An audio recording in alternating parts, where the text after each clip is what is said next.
Ngayong gabi, grade 12 students sa Tarlac na nangarap makapagmarcha sa graduation. Ang kaso, bigla na lang siyang binawian ng buhay. Kasi pangarap niyang graduate. Yun yung bago siya mamatay nung gabi. Ayun yung pinag-uusapan namin. Sobrang saya niya, pangano nalaman niya na may toga. At tindera ng paminta sa palengke. Simple na nga lang ang libangan. Napurnada pa ng dahil sa isang snatcher. Ako po, si Rafi Tulfo, ang kapatid mo.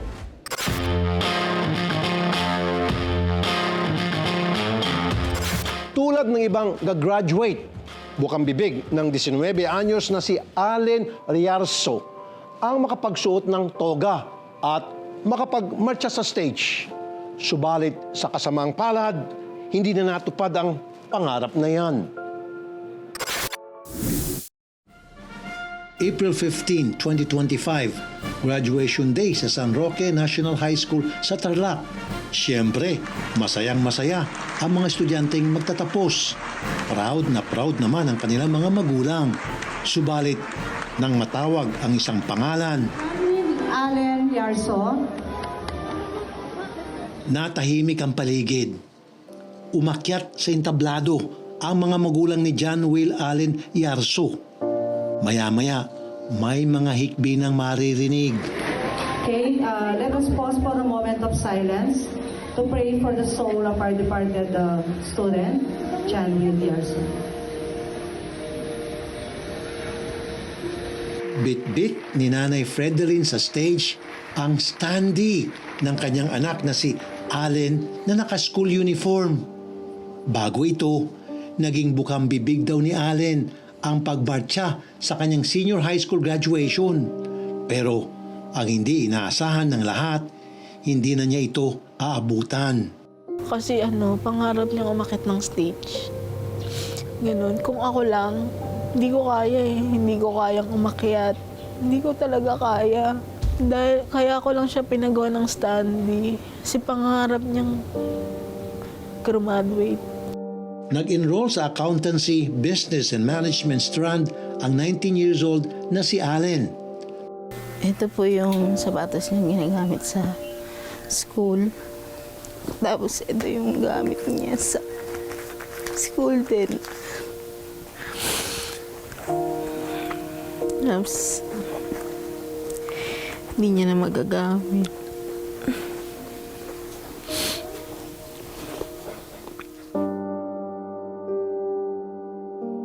Nasa lahi raw ng mga Riarzo ang pagiging hikain.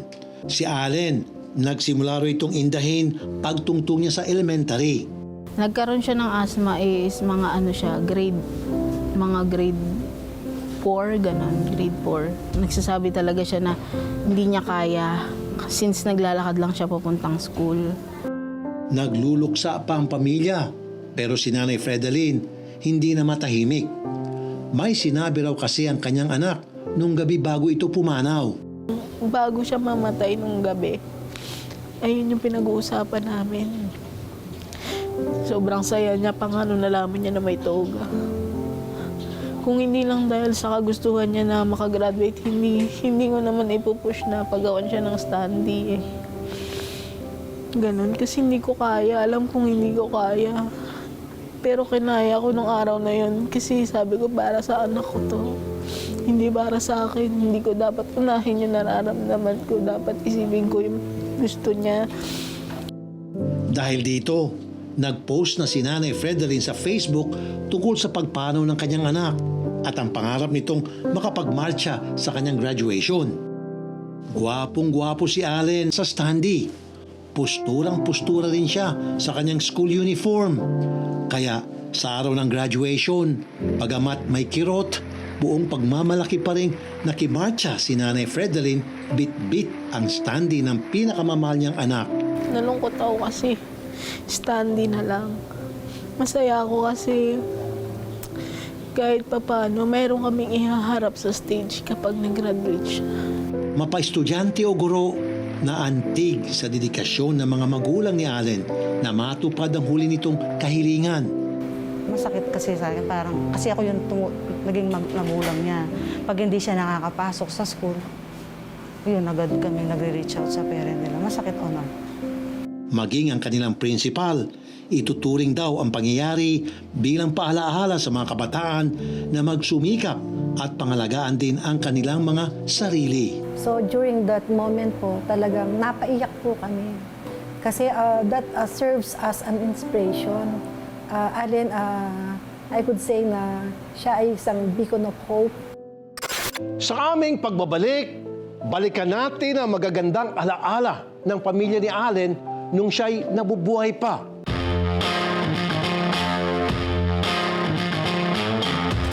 Inatake ng asthma ang senior high school student na si Allen. Isang sakit na kanya palang namana. Kaya naman, ganoon na lang ang hinagpis ng kanyang lola na nagpalaki sa kanya.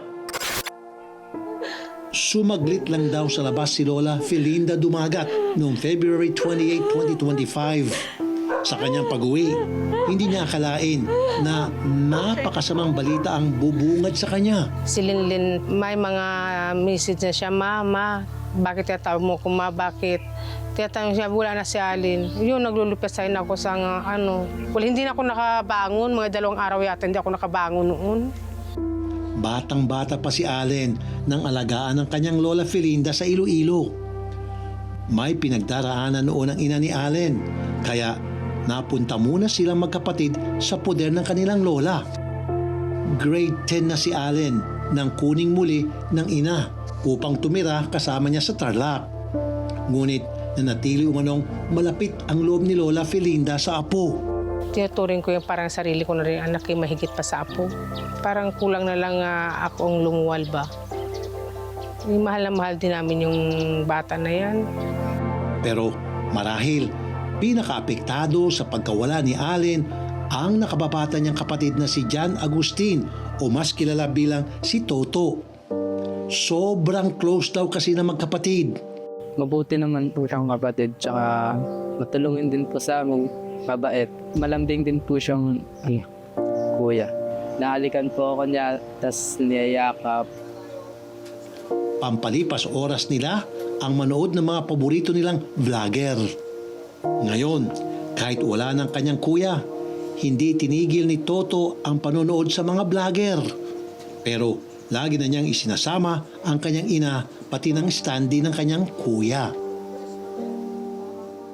Sa aming pakikipag-usap kay Lola Felinda, naramdaman namin ang kanyang kagustuhan na mabisita man lang sa libingan ng kanyang apo na si Allen. Kaya naman, kami na mismo ang gumawa ng paraan upang mailipad si Lola Felinda sa Tarlac. Madamdamin ang pagkikitang muli ni Lola Felinda at ng anak na si Fredalyn.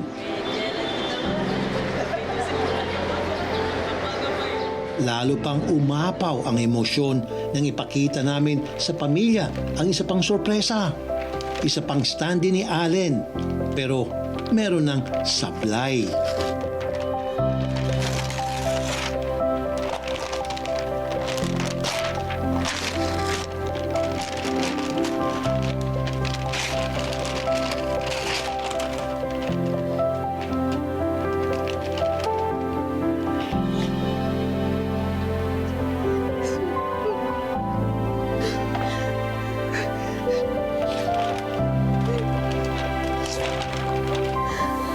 Naalala ko na kasi yung patay ko pag sa bahay. Masayahin naman yan. Masipag mag-aral.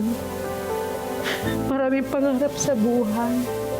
Gusto ko na sana nung buhay siya na matupad yung mga pangarap niya. Kaso nga hindi na.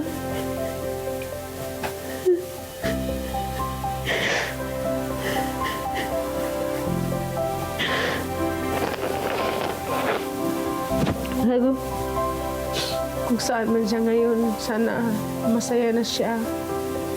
Matahimik na ang buhay niya, na hindi na siya naghihirap.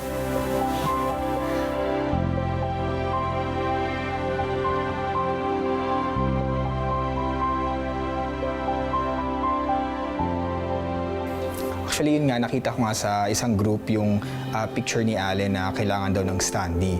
Kasi may mga nakita ko dun sa mga comment or sa comment section, medyo pixelated, may mga kailangan pa talagang improve. Kaya ang ginawa ko, ayun, gumawa ko ng sarili kong version para at least pag prinin siya sa mas malaking size is mas presentable siya. Sa Bamban Public Cemetery kung saan nakahimlay si Allen, nagsindi ng kandila si Lola Felinda. Naghandog din siya ng hamonado at piyaya na paboritong-paborito raw ni Allen nung siya'y nabubuhay pa. Doon na rin mismo inalay ng buong pamilya ang pinagawa nating standee, pati na ang diploma na tanda ng matagumpay na pagtatapos ni Allen sa senior high school. Ang may papayo ko is go through the grieving process na depende sa timeline mo. No? So, mas maganda feel the pain, express it. Kasi mas maganda na meron tayong na ilalabas natin ito, surround natin ang ating sarili with mga trusted people na maaari natin makausap at ma-express ang ating emotions at know na hindi tayo nag-iisa sa ating grief. Batid na natin na nasa lahi na ni Allen ang pagiging hikain. Sa ngayon, wala naman daw iniindang sintomas ang kanyang mga naulila. Bagamat si Toto, hikain daw nung bagong silang. Kaya naman, humingi na rin kami ng payo mula sa doktor. So ang hika or asthma or hika ay isang chronic disease. So pag sinabi natin chronic, hindi lang siya isang beses na nangyayari. Paulit-ulit ito na pamamaga ng daanan ng hangin. Hindi talaga siya gumagaling o nawawala ng tuluyan. Nakokontrol lang natin siya. Walang exact na vitamins na nagsasabi na, okay, this one, pag tinake mo to, wala ka ng atake.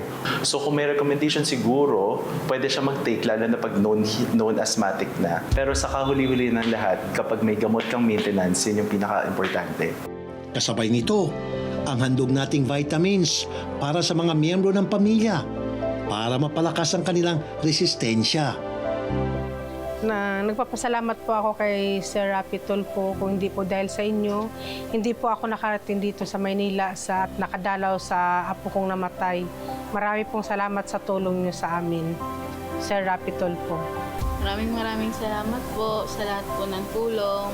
Sir Rapi Tulfo, God bless po sa inyo. Sana po marami po kayo matulungan. Alam ni na Lola Frelinda, Nanay Fredeline at Toto na matagal-tagal pa bago tuluyang maghilom ang sugat ng pagkawala ni Allen sa kanila. Pero lahat ng kanyang alaala, babaunin daw ng pamilya bilang biyaya. Anak, proud ako sa'yo kasi kahit nahihirapan ka, nakapagtapos ka pa rin. Kahit na minsan hindi mo na kaya, pinipilit mo pa rin. Kasi pangarap mo makagraduate. Ako na lang tutupad ng mga pangarap mo para kay Lola at Mama. Lagi nating paalaala, health is wealth. Atin itong pangalagaan para ang mga pangarap siguradong matutupad. Susunod, kilalanin natin ang tindera ng paminta sa Malabon na simple lang sana ang libangan pero napurnada pa dahil sa snatcher.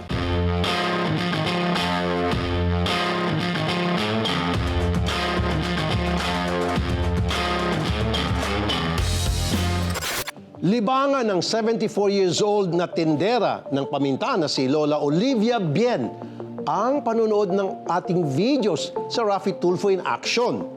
Pero sa mismong araw pa ng kanyang kaarawan, muntik matigil ang pampalipas oras niyang ito nang dahil sa isang kawatan. Miss Isa, okay, ano po itong reklamo niyo laban sa inyong ex?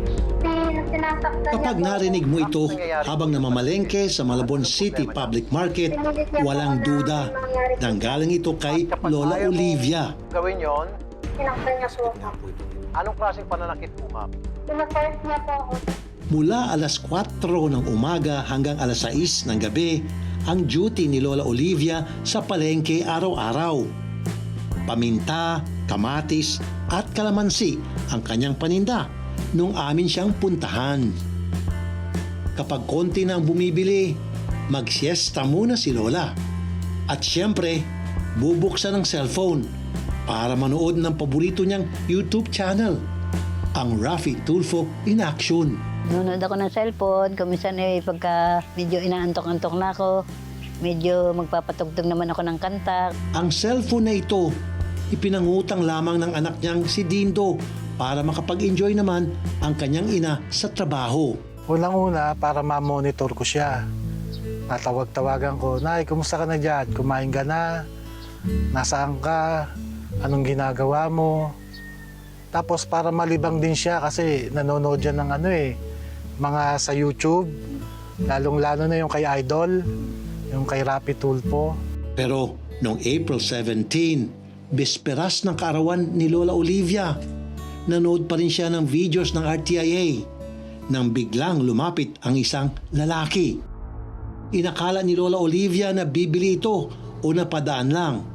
Pero maya-maya, bigla na lang daw nitong inagaw ang cellphone niya. Kung gaano kabilis ang mga pangyayari, ganon din kabilis na naglaho ang nang-snatch sa cellphone niya. Nanonood nga ako noon sa kay Tulfo. Dahil inilalabas ko yun, mga alas 3 ng hapon. Wala pang 20 minutos na nahahawakan ko, inisnatch na. Marahil sasabihin ng ilan sa mga nanonood ngayon, cellphone lang yan. Pero hindi sa tulad ni Lola Olivia na sa edad na 74 ay kayod kalabaw pa rin sa paghahanap buhay. 25 years old pa lamang si Lola Olivia nang siya'y mabiyuda. Hindi na siya muling nag-asawa at nag-focus na lamang sa pagpapalaki sa 2 anak. Nagpapasalamat ako at siyang naging nanay ko dahil unang-una, yung pagmamahal niya sa aming magkapatid is hindi nga masusuklian ng kahit na anong kayamanan dito sa mundo.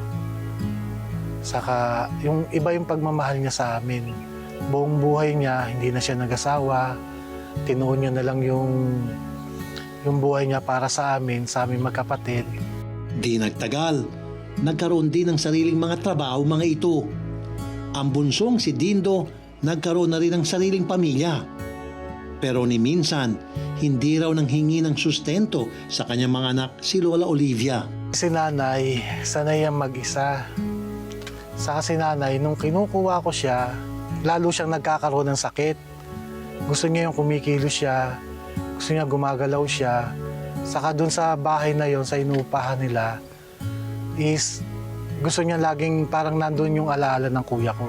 Ayaw niya din magpabigat sa akin. Ayaw niya din na yung kumbaga sa may obligasyon ako sa kanya na dapat ko siyang tulungan o hindi siya, ayaw niya. Sa kabila niyan, tuloy sa pagbabanat ng buto si Lola Olivia para sa sarili niyang pangangailangan. Aminado si Lola Olivia, hindi malaking kinikita sa pagtitinda ng paminta at gulay sa palengke.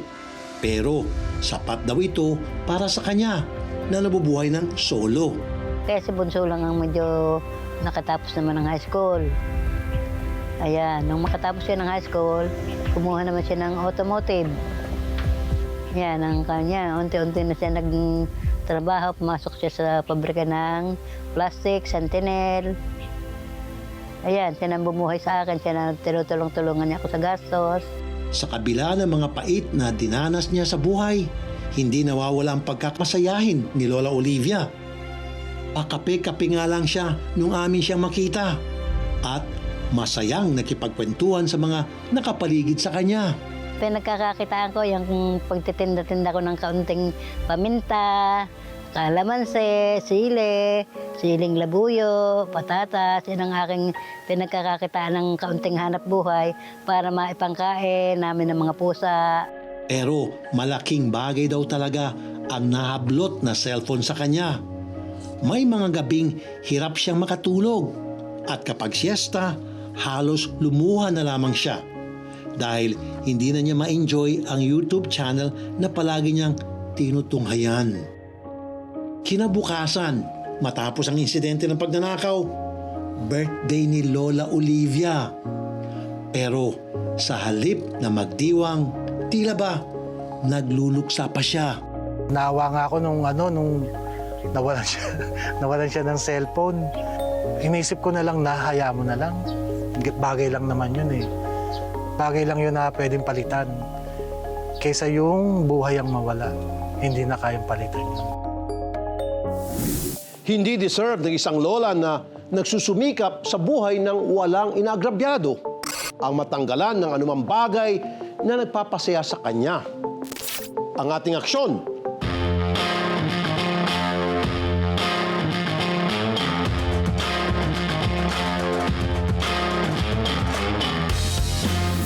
ayaw daw maging pabigat ng 74 years old na si Lola Olivia sa kanyang pamilya. Kaya sa kabila ng kanyang edad, tuloy-tuloy pa rin siya sa pagbabanat ng buto. Madilim pa sa labas, sigurado, tulog pang lahat. Pero si Lola Olivia, gising na. Magkakape lang siya, saka dediretso sa palengke para sa isa na namang araw ng pagtitinda. 48 years na ako nagtitinda rito sa Malabon, kaya lang wala rin ako naiipon, puro Bangko Inidoro, gawa ng ginagasto sa pagkain araw-araw. Pag-amin ni Lola Olivia, bago siya regaluhan ng kanyang anak na si Dindo ng cellphone, maraming mga oras na nababagot siya. Naghahanap ng kausap, kuminsan nawawalan din ng gana. Pero nung nakakapanood na siya ng Raffy Tulfo in action, abay, nabuhayan daw siya ng loob. Ang hindi ko nalilimutan doon, yung may tinatawagan siyang pulis na nagmamatigas yung pulis sa kanya. Kaya wag daw sanang ismulin ang kanyang hinaing at sabihin, cellphone lang yan. Siyempre, masama ang loob ko noon. Pero sinabi ko na lang na, sige, kanya na, baka mas kailangan niya. Isang buwan na ngayong mula nang ma-snatch ang kanyang cellphone. Pero hinahanap-hanap pa rin ni Lola Olivia ang panonood ng Raffy Tulfo in action. Hindi gusto ko rin magkaroon ng isang cellphone. Gusto ko rin magkaroon ng isang TV kahit maliit lang. Para may panooran ako bago matulog. Labis akong naantig nang mabasa kong kwento ni Lola Olivia. Kung tutusin, sa kanyang edad, dapat hindi na siya gaanong napapagod at nai-stress.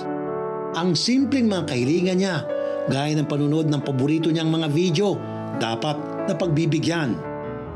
Pero ngayon, dumating na ang araw ng kanyang pinakahihintay.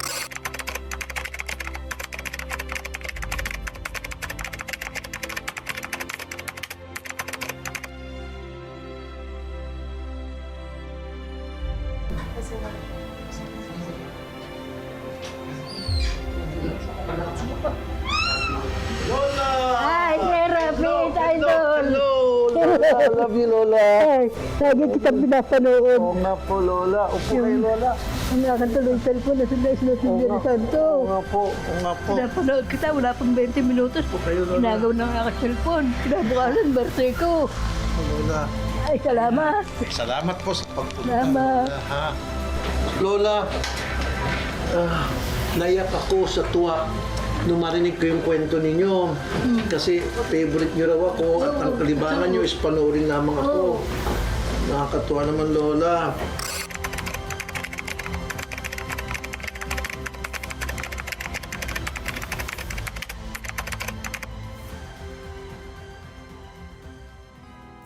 Ilan pong anak nyo? Dalawang lalaki. Tapos nung nakarang araw niya, pangalay ko ng 10 October. Dapat naman na bata, kaya inom. Ayun. Tapos na-stroke Nasobra pa. sa inom. Na-stroke pa nung kasabagang yung na-stroke. Pag-stroke kayo na. Ako na lahat nag-askas ng ano. Kayo, Lola, may mga maintenance kayo. O, bibigyan kayo ng maintenance. Ano bang mga maintenance nyo? Ilan bang maintenance nyo? May gamot. Ano, Losartan at saka yung metformin. Metformin. So, blood sugar yun, Lola. Blood sugar at saka Oo. high blood. Saan kayo kumukuha ng maintenance ninyo? Sa center. O, sige, Lola, bibigyan ko kayo palagi. O kung wala sa center, kung naubos na, kontakin nyo na ako para bigyan ko kayo. Pagkaan ko ng tangalay sa boteng Pepsi. Pag merienda ko, Pepsi. Pangako ng ko, Pepsi. Kaya pala kayo na-diabetes. Ay, Grabe naman kayo. Noon yun. hindi pa usang diabetes noon. Ay, uso diabetes. Yung diabetes na uso pala ngayon. Hindi pa uso noon ang diabetes. Ano mo na pala, di pala uso diabetes. Hindi uso ang diabetes noon. Ngayon na nauso kasi ngayon na yung mga tao natutong uminom ng maraming soft drinks, kumain ng mga matatamis.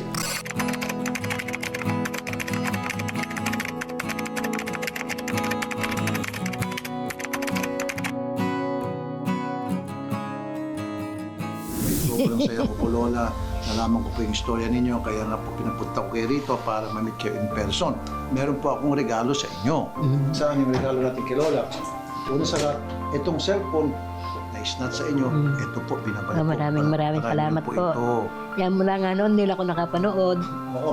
Tapos Lola, may request daw kayo na TV para mapanood nyo ako sa TV. Hindi lang sa cellphone. Ito po, TV, smart TV. Ayan. Okay? At siyempre, meron pa tayong isang regalo. Music naman, Lola. Mahilig daw kayo sa music. Ito naman, Lola. Si Eddie Peregrina at saka si Victor Wood ang aking pinakikinggan. Eddie. Pampatulog.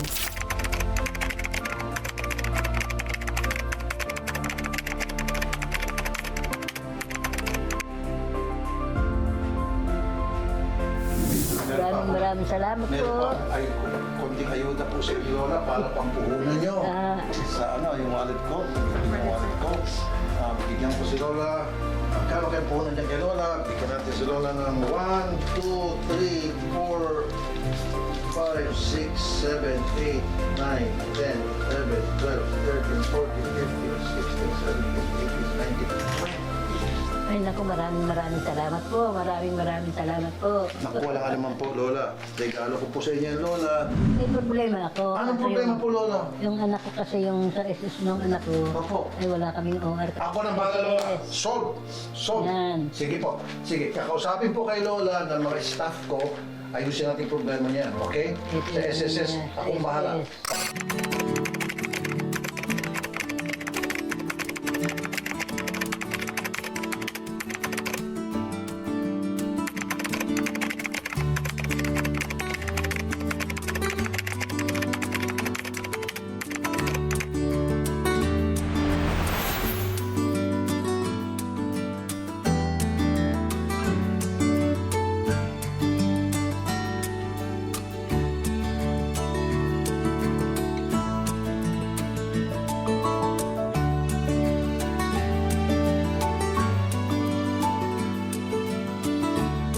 Idol Rapitol po, maraming salamat po sa lahat ng ipinagkaloob mo sa akin.